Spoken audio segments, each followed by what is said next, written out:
Michel-Marc Bouchard, vous êtes porte-parole des 40 ans du CEAD. Ça signifie quoi pour vous, au fond? Être porte-parole du CEAD pour le 40e anniversaire, premièrement, lorsqu'on m'a demandé d'être ce porte-parole, disons que je l'ai reçu un peu comme un honneur et un peu peut-être comme une corvée au début. Mais finalement, je me suis aperçu que la corvée était beaucoup plus douce que je le pensais parce que j'ai pu vraiment tâter et être en présence, on peut dire, d'être le témoin de l'estime que la communauté théâtrale portait à cette association d'auteurs. Et également, je me suis rendu compte que ça nous a permis de faire connaître l'institution auprès du large public. Parce que, bien sûr, c'était un peu pour beaucoup de gens une espèce d'anacronyme CEAD, mais qu'est-ce que ça voulait dire au juste et aussi l'impact qu'avait le CEAD dans la production théâtrale et auprès, on peut dire, du public. En même temps, ça nous a permis de faire connaître les mandats du CEAD, c'est-à-dire, d'une part, le soutien à la dramaturgie, la promotion et la diffusion des textes québécois et canadiens-français. C'est un mandat qui n'a pas changé depuis 40 ans et pourtant le CEAD a multiplié ses activités dans toutes sortes de secteurs. Est-ce que le mandat éventuellement devra changer pour couvrir ces nouveaux terrains? Du moins, je dirais qu'il y a ces trois mandats qui sont les phares des activités du CEAD. On a quand même créé aussi à certaines époques des réflexions, mais qui étaient toujours autour du cheminement, du travail de l'auteur, et aussi de l'écriture comme telle théâtrale, de la diffusion aussi des textes. Comme, je ne sais pas, moi, un exemple, en 1990, on s'est penché sur le passage qu'il y avait entre le texte québécois et la scène française européenne.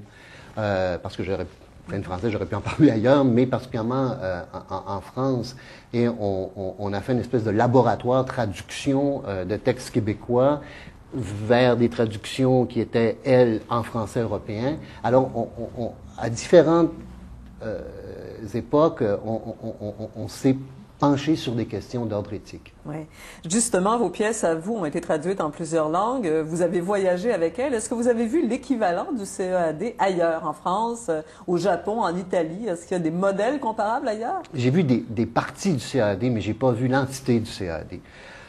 Je pense que, puis je me plais à le dire un peu partout quand je voyage, parce qu'on a beaucoup de rencontres souvent avec les journalistes, beaucoup de rencontres avec aussi le public ou encore dans les universités et les écoles.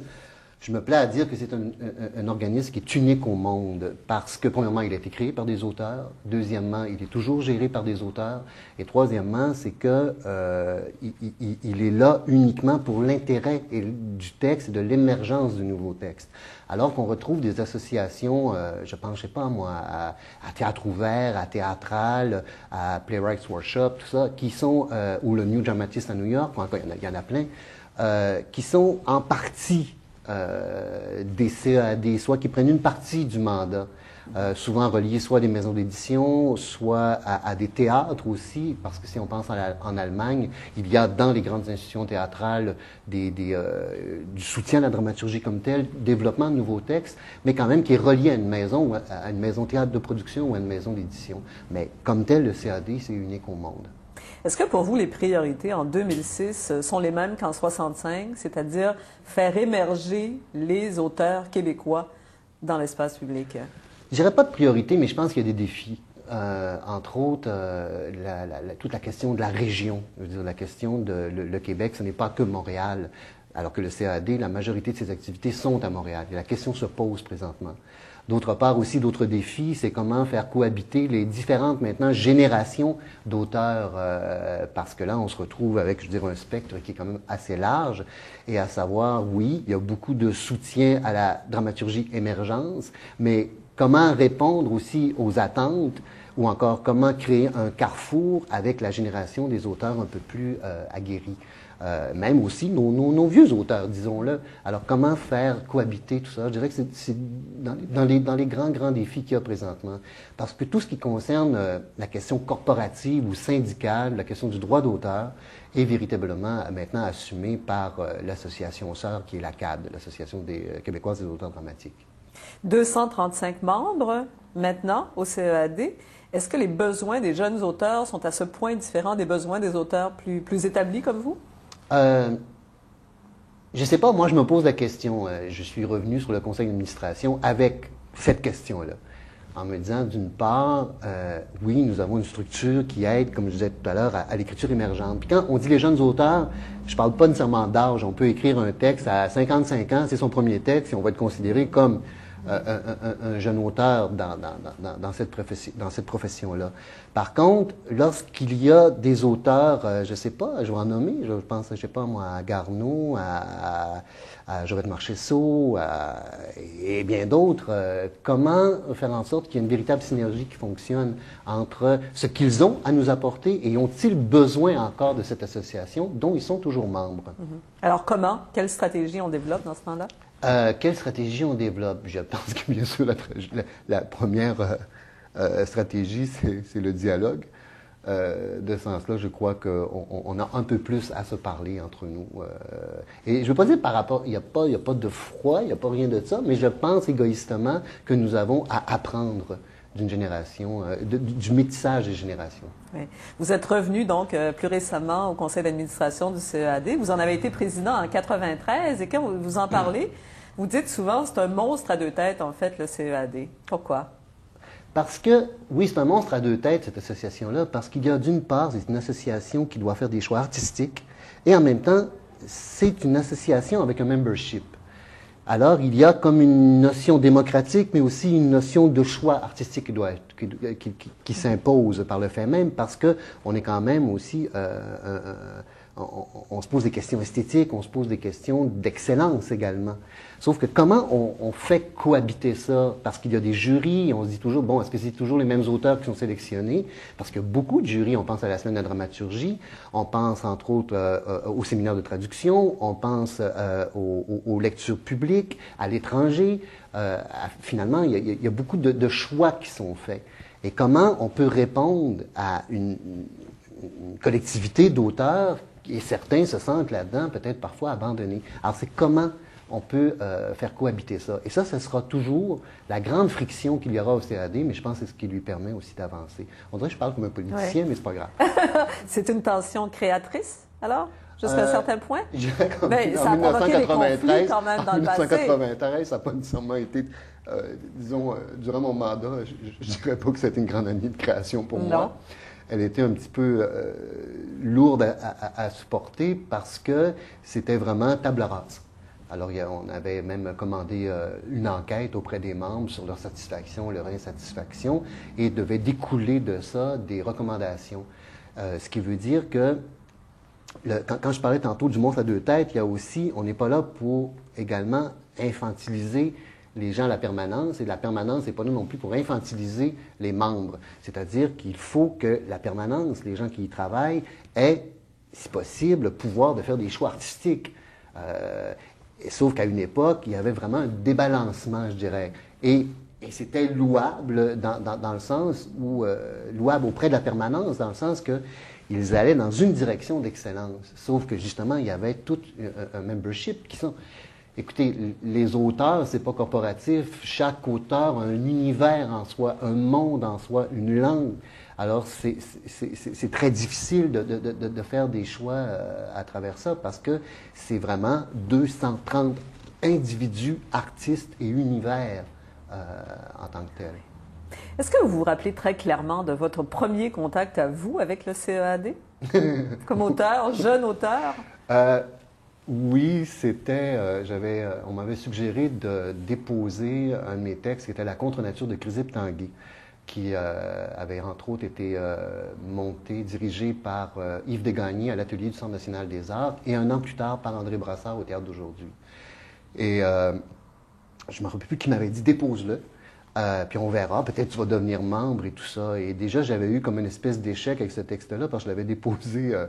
J'avais posé ma candidature à l'École nationale pour la section d'écriture et j'avais été refusé sans audition, sans entrevue, rien avec Chrysippe. Et après ça, bon, je me présente au CAD. Finalement, je veux dire, j'ai eu un vote, je sais pas, 2, 3 finalement. J'ai pu rentrer au CAD. J'avais été très impressionné lors de la première assemblée générale où moi je suis allé.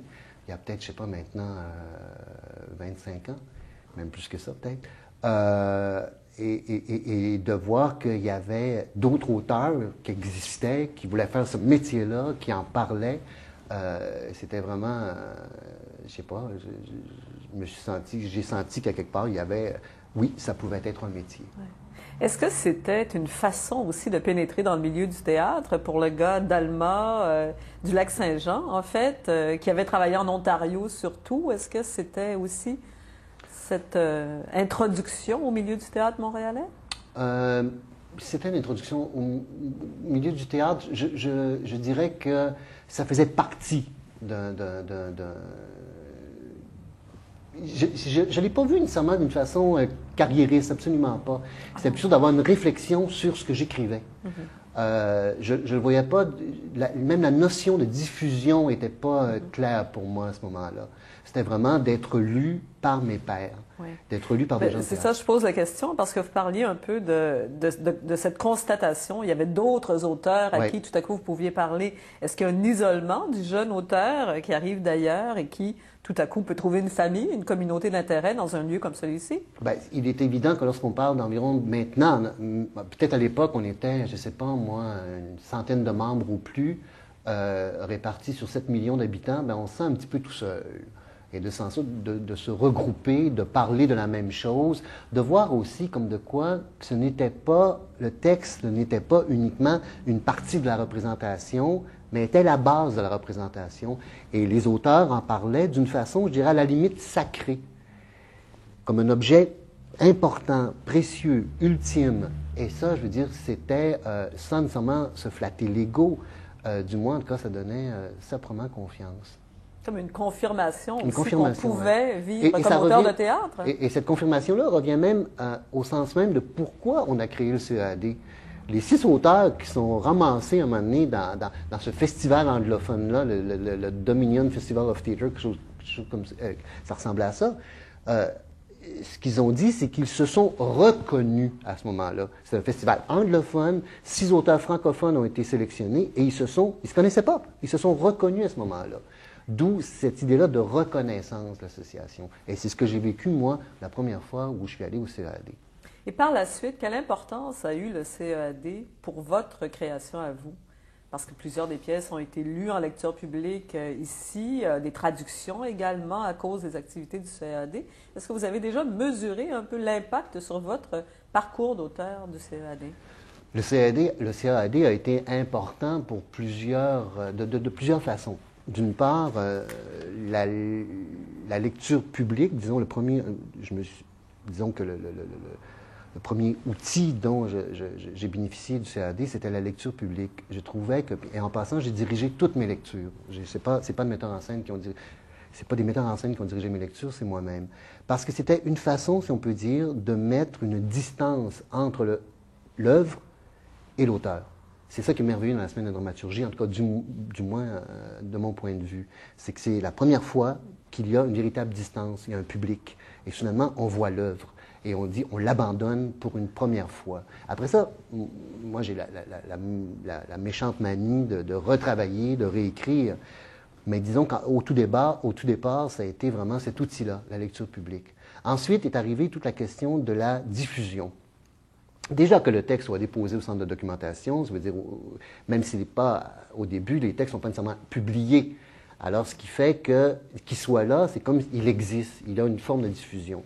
Ensuite, bien sûr, toute la question des diffusions internationales, des diffusions à l'étranger. Également, je pense à des activités qu'a fait le CAD, entre autres, il y avait Interact, qui était une espèce d'échange qu'il y avait annuellement avec Toronto et Montréal. Moi, j'ai eu la chance de bénéficier 3 fois d'Interact, c'est-à-dire que mes textes étaient traduits et lus à Toronto, ce qui a effectivement fait en sorte que j'ai été, après ça, beaucoup joué dans le reste du Canada. Alors oui, ça a été extrêmement nécessaire et important pour la diffusion de mon travail. Est-ce qu'on pourrait prendre un exemple d'une de vos pièces les plus connues, Les Feuillettes, création donc à Montréal en 87? Et si on suit le parcours des Feuillettes, qu'est-ce que ça a été justement le rôle, la collaboration que vous avez eue du CAD dans l'évolution de la diffusion de cette pièce-là précisément? Les Feuillettes, je pense, ont créé grâce au CAD, dans sa traduction anglaise, justement au Festival Interact, quelque chose quand même, je crois, qui demeure dans l'histoire de bien du monde qui ont assisté à cette lecture-là. Parce que c'est l'équipe de Brassard, de la mise en scène de Brassard, qui est allée lire à Toronto en anglais la pièce. Et je crois même que Brassard a lu également. Et ce qui était fascinant, c'est que, exemple, vous avez des acteurs comme René Richard Cyr qui ne disait pas à l'époque un mot d'anglais, qui a dû apprendre presque son texte au son. Il disait avant de rentrer sur la scène, c'est la chose la plus stressante que j'ai jamais éprouvée dans ma vie. Et je veux dire, le buzz, c'est le cas de le dire, le buzz qui a suivi la lecture était extraordinaire. Bien sûr, je veux dire, il y avait le CEAD, mais il y avait aussi André Brassard. Je veux dire, je crois que la pièce n'était pas pire, mais je veux dire, il y avait quand même ça, cette espèce de support à une écriture qui a fait en sorte que je pense que tout le milieu de théâtre, il y avait peut-être, je ne sais pas, 85 personnes dans la salle, mais tout le monde était là. Tout le monde était venu assister à cette lecture-là. Alors, après ça, je dirais dans d'autres cas plus particuliers avec le CAD, il y a eu cette espèce de jeu qu'on a tenté de faire avec la traduction, mais vraiment pas l'adaptation, la traduction d'une pièce en français européen, c'est-à-dire on a fait Les Muses orphelines et que nous avons présenté à Avignon. Ce qui était un peu étrange, c'est qu'on a fait un véritable, Noël Renaud, qui était l'auteur française, a véritablement fait un travail de traduction d'une pièce, de la pièce, et non pas nécessairement d'adapter des mots ou la syntaxe. Ce qui a été fascinant par rapport à cette aventure-là, encore là, qui est amenée par le CAD et théâtral à Paris, c'est que la première production de la pièce, je nommerai pas le théâtre parce que ça ne les servira pas, c'était en France. Ils ont décidé de prendre la version française de Noël Renaud, des Muses orphelines, pour 3 personnages. Ils ont décidé qu'Isabelle, parce qu'elle était mongole, elle allait parler en québécois dans la version originale. Autrement dit, ce que ça disait, c'est que le québécois, c'est une langue de mongole. Alors, de ce sens-là, ça a été, disons que l'aventure a été à la fois, en tout cas, soulever plein de questions. Et encore maintenant, je vais vous dire qu'en Europe, on préfère faire la version. Et ils ont beaucoup changé, les Français, par rapport à la langue québécoise aussi. Ils ont décidé maintenant de l'aborder comme une langue en soi, une syntaxe qui est chargée de poésie, avec un rythme particulier. Et ils ont décidé maintenant de faire ce travail-là sur la langue, sans nécessairement reproduire l'accent qui était un leurre avant, je crois. Et ce qui fait que maintenant, c'est beaucoup plus ma version originale qui est jouée là-bas. Mais cette fois-là, pour la première création française, vous aviez pas eu votre mot à dire comme auteur, de toute façon, sur ce choix. Non, mais heureusement, Noël avait vu un enchaînement et dit non, c'est pas possible, vous pouvez pas faire ça, vous pouvez pas faire ça. Si je reviens aux Folluettes, ça a été joué aussi en Italie. Alors là, lecture publique à Florence. C'est bien ça. Et là, il paraît qu'il s'est passé toutes sortes de choses dans ce voyage-là, au cours de cette production-là. Le CAD a participé à l'édition du festival Intercité de Florence au Théâtre de la Limonea, avec entre autres Barbara Nativi, qui en était Barbara Nativi, la regrettée Barbara, qui était la directrice artistique du festival, a fait vraiment une espèce de vitrine sur Montréal. Et le CAD était de l'aventure. Alors, on a lu, entre autres, Les Belles Sœurs de Michel Tremblay. On a monté Bignaclôme de René-Daniel Dubois. Je pense que c'était Lettres d'amour lues par les géologues, ou je ne sais pas, peut-être que le titre, je le dis mal, de Normand Chorette. Et il y avait également Les Folluettes. Ce qui était extraordinaire, c'est que c'est un peu égoïste ce que je vais dire, mais au-delà des lectures, c'est que René Daniel, Normand et moi, on était là. Et c'était fascinant, probablement, qu'on soit tous les 3 ensemble, parce que nos vies nous avaient un peu séparés, et qu'on participe à cet événement-là, et qu'on se pose des questions, entre autres, sur le passage de nos œuvres d'ici dans une culture aussi, peut-être, on pense près de nous, mais quand même assez éloignée, que la culture italienne. Et de voir aussi le choc, c'était un véritable choc, la dramaturgie québécoise en Italie, parce qu'après ça, il y a eu beaucoup de retombées suite à ça. Entre autres, une tournée, extraordinaire des Belles Sœurs de Michel Tremblay. On en parle encore, d'ailleurs, là-bas. Et tout ça grâce au CAD. Grâce au CAD, absolument. Oui. Mais il paraît que vous avez cherché une chapelle à Florence. Est-ce que c'est une anecdote? C'est une anecdote, oui, qui est reliée, mais c'est un autre voyage. C'était pas avec... parce qu'il est intéressant que le CAD, c'est souvent, à quelques occasions, le CAD s'est amarré à des événements qui avaient été, comment je peux dire, générés par simplement un texte. Je m'explique. Il y a eu une production des Muses orphelines à Rome. Et le CAD a greffé à ça une espèce de rencontre, colloque et tout ça. Alors, pendant que j'étais à Rome, je venais de finir de surfer sur le succès des Foluettes. Et j'ai dit, non, j'allais me promener, je vais aller sur la Via Appia, où il y a les catacombes de Saint-Sébastien. Et on se promenait dans les catacombes et tout ça, tout ça. Puis soudainement, on me dit, à vos pieds, vous avez le tombeau de Saint-Sébastien. Puis là, écoute, ça m'est jamais arrivé. Je me suis mis à pleurer comme une esclave syrienne. Il y avait également, on me montrait, il y avait des reliques, des flèches qui avaient été dans le corps de Saint-Sébastien et tout ça. Écoute, j'étais là, qu'est-ce qui m'arrive? On aurait dit, écoute, c'est pas Madonna, c'est pas... Une conversion. C'est un choc que j'ai eu. Alors, à savoir, par contre, comment relier ça au CAD? Est-ce qu'il y a d'autres anecdotes comme ça que vous avez vécues ou qui sont liées plus directement au CAD? Des incidents un peu comiques, des rencontres frappantes, des chocs esthétiques, sûrement. Je dirais des rencontres, il y en a eu plein. Le réseautage comme tel, en tout cas du moins la diffusion, est quelque chose de très complexe, du moins en tout cas multiple. Entre autres, je veux dire, on va être monté parce que le texte est publié. On va être monté, joué, c'est-à-dire là, parce que le texte est traduit et publié. Un metteur en scène a vu une de nos productions à quelque part et décide, lui, de faire une production, découvre l'œuvre et tout ça. Ce qui est quand même extraordinaire de la part du CAD, je dirais, c'est que souvent, le CAD a été à l'affût de ça. Et si le CAD n'a pas initié ça, du moins, c'est greffé aussi à ça. Mais par contre, j'y dois beaucoup, si ce n'est que pour le voyage du couronnement a été monté à Belfast. Et c'était grâce aussi à une lecture qui avait été faite dans le cadre d'un festival dont le CAD était partenaire en Irlande. J'ai été faire un séjour d'environ, j'étais là, 6 semaines au New Dramatists à New York, grâce à un échange du CAD. Alors, je veux dire, moi, je suis un enfant privilégié du CAD. Je me dis des fois, en revenant au conseil d'administration, je fais un peu le syndrome Chantal Lacroix donné au suivant, là, dans le sens que je reviens là parce que j'ai dû me faire haïr à certains moments donnés parce que j'étais très privilégié.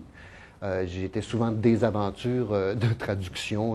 Exemple, j'ai été souvent en traduction à Banff Colony, où il y a le programme qui est offert aux auteurs québécois pour être traduits en anglais. Je pourrais en parler des heures parce que c'est multiple. Les ramifications sont vraiment très larges et très complexes et nous permettent aussi de rencontrer et des cultures et des metteurs en scène et des familles également. Parce que quand tu arrives à l'étranger, tu es accueilli pas comme un auteur, tu es accueilli comme membre de la famille parce que ça fait des semaines qu'ils travaillent sur ton œuvre. Alors tu fais déjà partie un peu d'eux. Et ça, c'est bon. La traduction, toutes vos pièces en ont profité dans plusieurs langues, mais on pense évidemment à l'anglais. Et le CAD, mais maintenant, organise aussi des séminaires de traduction. Donc, cet enjeu de la traduction en anglais du théâtre francophone québécois, c'est devenu majeur pour le CAD. Il n'y a pas moyen de l'éviter, là.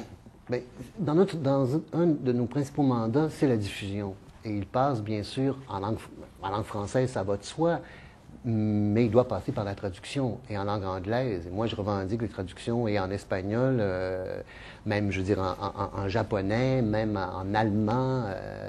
De ce sens, ça, c'est un outil très fort d'être traduit. C'est normal, je veux dire, on dirait que je parle d'une évidence, mais c'est souvent très peu de moyens pour les retombées que ça a. Un texte, s'il n'est pas traduit, s'il n'est pas publié, dans une culture ou une autre, il n'existe pas. Et c'est pas si lourd que ça, finalement, comme moyen de traduire et de publier. Oui. Votre traductrice en anglais depuis le début, pratiquement, oui, c'est Linda Gaborio, oui, qui est aussi quelqu'un d'important au CEAD. Est-ce qu'il y a un lien entre les deux? Est-ce que vous auriez pu travailler avec quelqu'un qui aurait été complètement en dehors de ce circuit, un peu, de cette famille du CEAD? Depuis effectivement le début, je travaille avec Linda Gaborio.